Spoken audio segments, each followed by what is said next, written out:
Welcome to Bible class. Welcome. Sing with us. Sing with us. Jesus is a friend, he's a friend next to you. Jesus is a friend, so sing along. Jesus is a friend, he's a friend next to you. Jesus is a friend, so sing. Sing a hallelujah, hallelujah, hallelujah, hallelujah. Give us one a hand, give a hand next to you. Give us one a hand and sing along. Give us one a hand, give a hand next to you. Give us one a hand and sing. Sing a hallelujah, hallelujah, hallelujah, hallelujah. Give us one a hug, give a hug next to you. Give us one a hug and sing along. Give us one a hug, give a hug next to you. Give us one a hug and sing. Sing a hallelujah, hallelujah, hallelujah, hallelujah. Give us one a hug, give a hug next to you. Give us one a hug and sing along. Give us one a hug, give a hug next to you. Give us one a hug and sing. Sing a hallelujah, hallelujah, hallelujah, hallelujah. Woo, that's a good one. I like that one. Like that one too? Yeah, I like the hug part. That was pretty cool. Yeah, high fives are good too. And handshakes. Woo, all right. Gonna sing another one? Yeah, let's sing some more. What are we gonna sing here? Oh, hey, I'm gonna be on this side. You gonna be on that side? I'm gonna be on this side. Tell me whose side are you living on? I'm living on the Lord's side. Tell me whose side are you living on? I'm living on the Lord's side. I'm living on the Lord's side. I'm living on the Lord's side. Tell me whose side are you praying on? I'm praying on the Lord's side. Tell me whose side are you praying on? I'm praying on the Lord's side. I'm praying on the Lord's side. I'm praying on the Lord's side. Tell me whose side are you serving on? I'm serving on the Lord's side. Tell me whose side are you serving on? I'm serving on the Lord's side. I'm serving on the Lord's side. I'm serving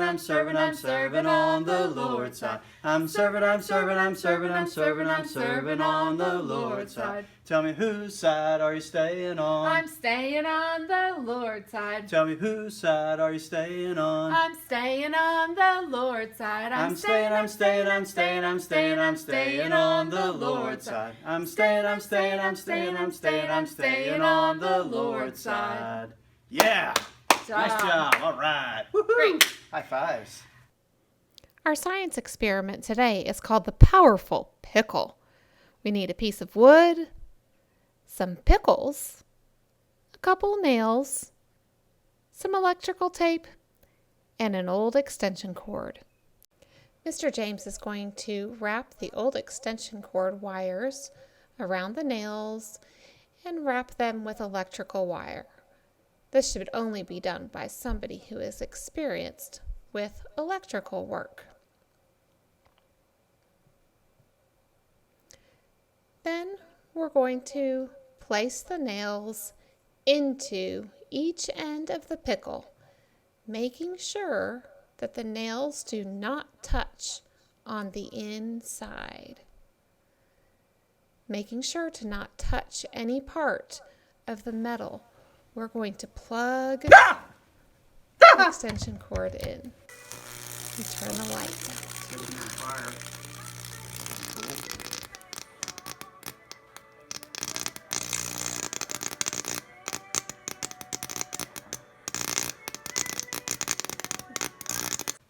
Let's try it again. Turn the lights off and plug it in.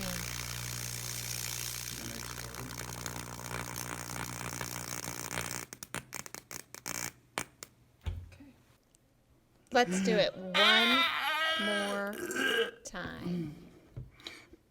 Remember your senses as we watch this one more time. Hey, Leah, how do you like your pickles? Fried. Don't get close.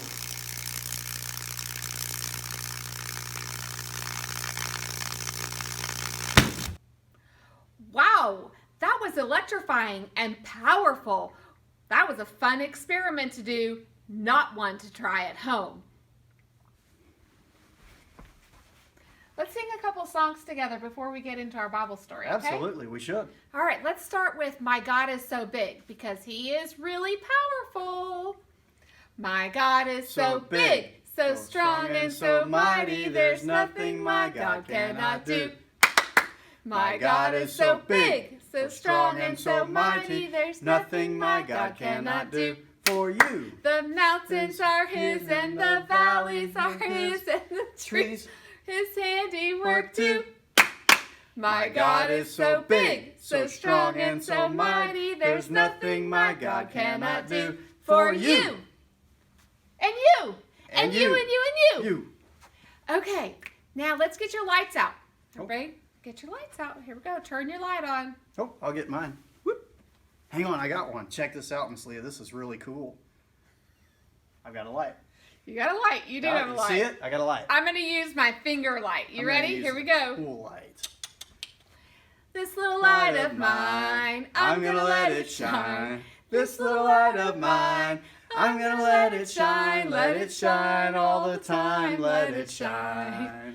Hide it under a bushel. No, I'm going to let it shine. Hide it under a bushel. No, I'm gonna let it shine all the time, let it shine. Oh yeah. Don't you let the devil it out. I'm gonna let it shine. Don't you let the devil it out. I'm gonna let it shine all the time. Let it shine. Oh yeah. Shine all over Fort Worth. I'm gonna let it shine. Shine all over Fort Worth. I'm gonna let it shine all the time, let it shine. Oh yeah. Before we get into our Bible story today, let's sing the books of the Bible. Okay. The Bible is God's Word. How many books are in the Bible? 66. How many parts in the Bible? 2. The Old Testament and New Testament. How many books are in the Old Testament? 39. What are the divisions in the Old Testament? Law, history, poetry, major prophets, and minor prophets. Let's sing together. Genesis, Exodus, Leviticus, Numbers, Deuteronomy, Joshua, Judges, Ruth, 1st and 2nd Samuel, 1st and 2nd Kings, 1st and 2nd Chronicles, Ezra, Nehemiah, Esther, Job, Psalms, Proverbs, Ecclesiastes, Song of Solomon, and Isaiah, Jeremiah, Lamentations, Ezekiel, Daniel, Hosea, Joel, Amos, Obadiah, Jonah, Micah, Nahum, Habakkuk, Zephaniah, Haggai, Zechariah, Malachi. How many books are in the New Testament? 27. What are the divisions in the New Testament? Gospel, history, letters, and prophecy. Sing with me. Matthew, Mark, Luke, and John, Acts and the letters to the Romans, 1st and 2nd Corinthians, Galatians and Ephesians, Philippians, Colossians, 1st and 2nd Thessalonians, 1st and 2nd Timothy, Titus and Philemon, Hebrews, James, 1st and 2nd Peter, 1st and 2nd and 3rd John, Jude and Revelation.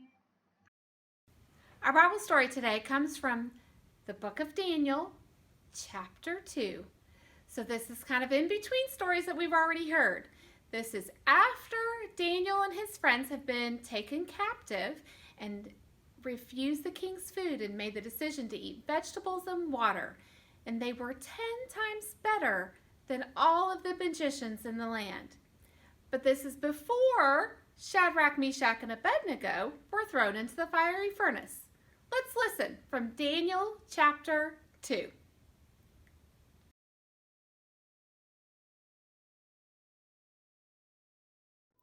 Nebuchadnezzar had dreams. They were like nightmares, and they confused his mind so much that he could not sleep.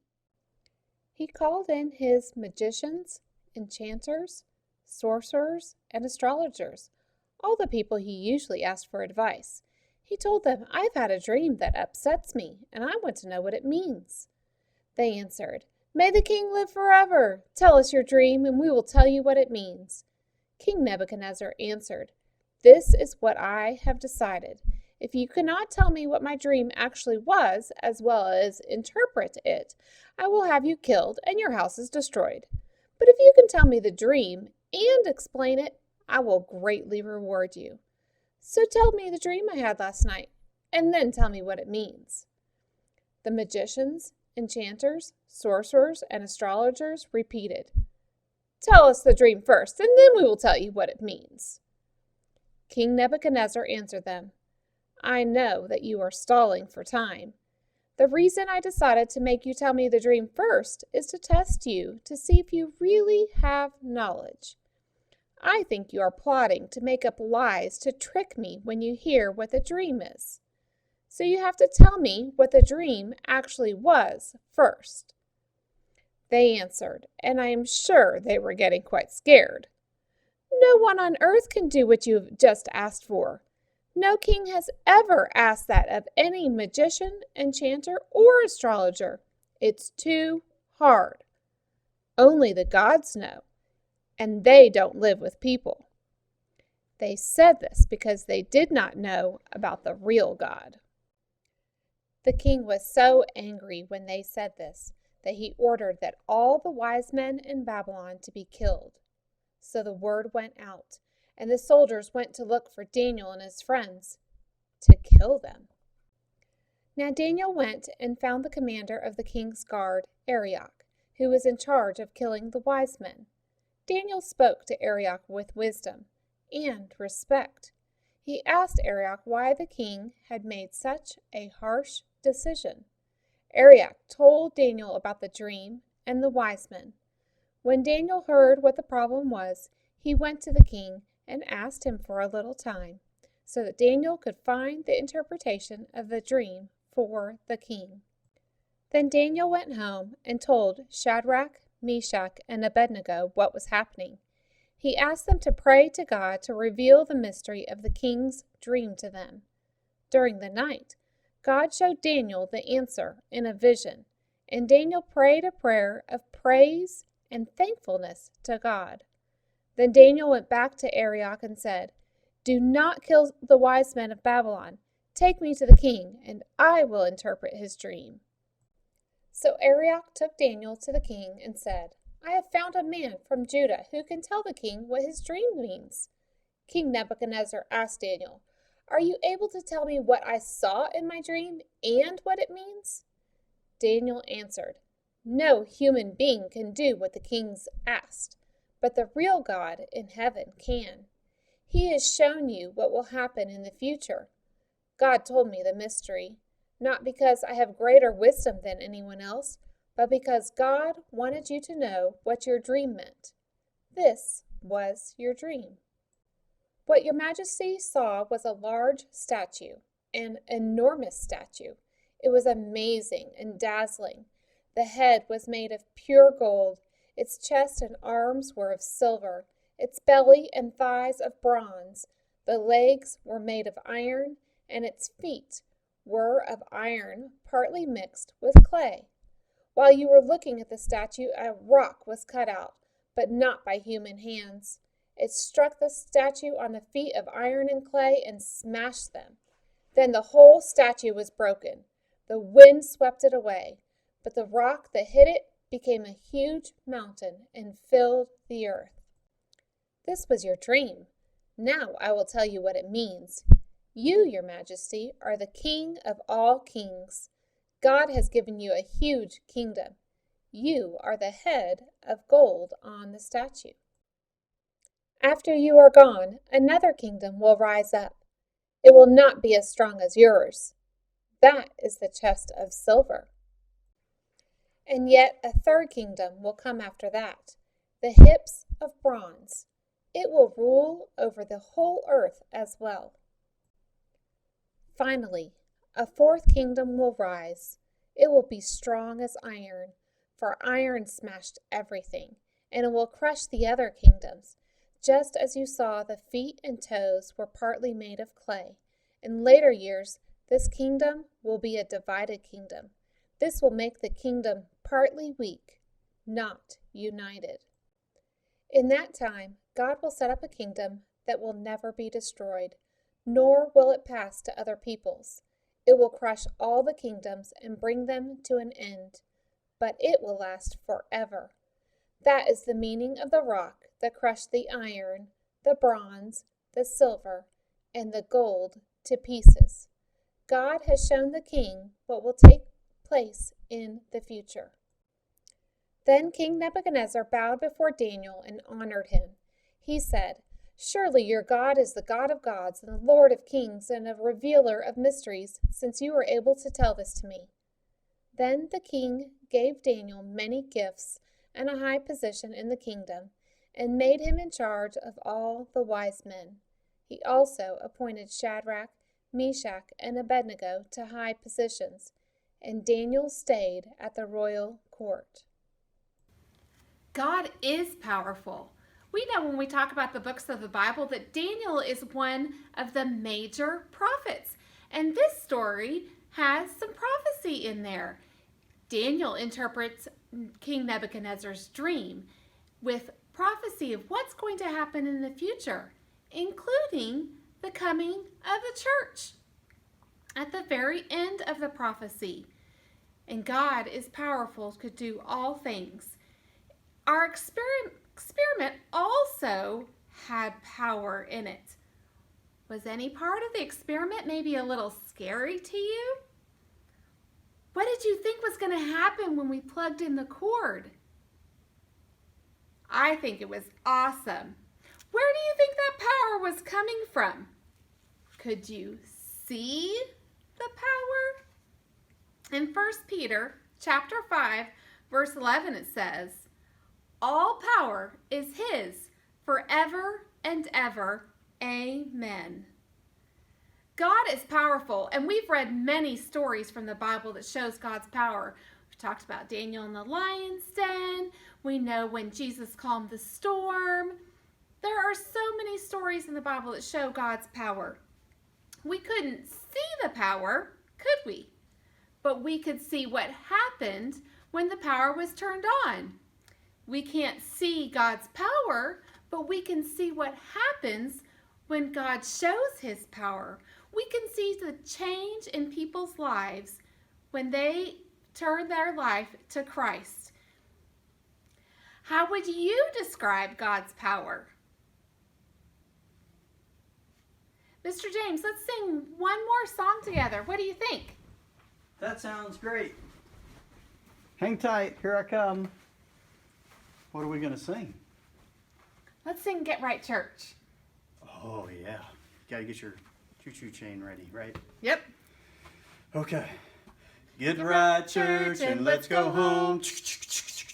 Get right, church, and let's go home. Get right, church. Woo-hoo. Get right, church. Woo-hoo. Get right, church, and let's go home. I'm going home on the morning train. I'm going home on the morning train. I'm going home, oh, I'm going home. I'm going home on the morning train. So back train and get your load. Back train and get your load. Back train, oh, back train. Back train and get your load. That evening train might be too late. Evening train might be too late. Evening train, oh, evening train. Evening train might be too late. So get right, church, and let's go home. Get right, church, and let's go home. Get right, church, oh, get right, church. Get right, church, and let's go home. Yeah, nailed it. Have a great week. Have a great week.